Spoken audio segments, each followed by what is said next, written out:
বৈধ অভিবাসনের সংখ্যা কমানোর লক্ষ্যে বিধিনিষেধ চালু হওয়ার পর থেকে যুক্তরাষ্ট্রে ওয়ার্ক এবং স্টাডি ভিসার জন্য আবেদনকারীর সংখ্যা প্রায় ৪ লাখ কমেছে।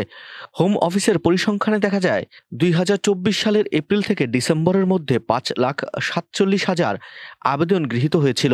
২০২৩ সালের একই সময়ের মধ্যে সংখ্যাটি ছিল ৯,৪২,৫০০। বিদেশি ছাত্র এবং পরিচর্যা কর্মীদের সংখ্যার তীব্র পতনের জেরে ওয়ার্ক এবং স্টাডি ভিসার জন্য আবেদনকারীর সংখ্যা ৩,৯৫,১০০ বা ৪২% কমেছে।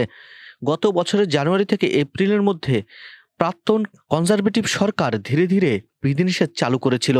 ব্রিটেনে বৈধভাবে আসা লোকদের সংখ্যা কমানোর লক্ষ্যে বিদেশি পরিচর্যা কর্মীদের ওপর নির্ভরশীল পরিবারদের যুক্তরাষ্ট্রে আসার পর নিষেধাজ্ঞা আরোপ করা হয়। দক্ষ কর্মীদের জন্য বেতনের স্তর ৩৭,৭০০ পাউন্ড পর্যন্ত বৃদ্ধি করা হয়েছিল। অন্যান্য সংস্কারের মধ্যে ছিল বিদেশি ছাত্রদের তাদের পরিবারকে যুক্তরাষ্ট্রে নিয়ে আসা থেকে বিরত রাখা।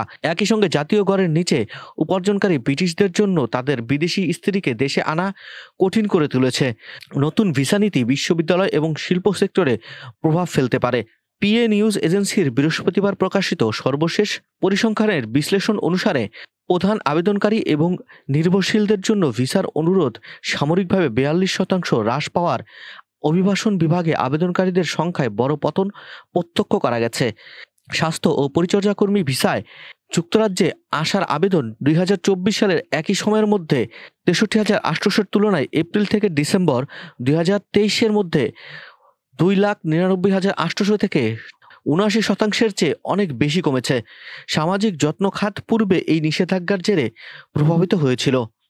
এই ভিসা নীতিকে অনেক নিষ্ঠুর বলে আখ্যা দিয়েছিল এবং বিদেশি কর্মীদের লাইফলাইন কাটার জন্য সরকারকে দায়ী করেছিল। স্পন্সর স্টাডি ভিসার সংখ্যাও ২৯% হ্রাস পেয়েছে।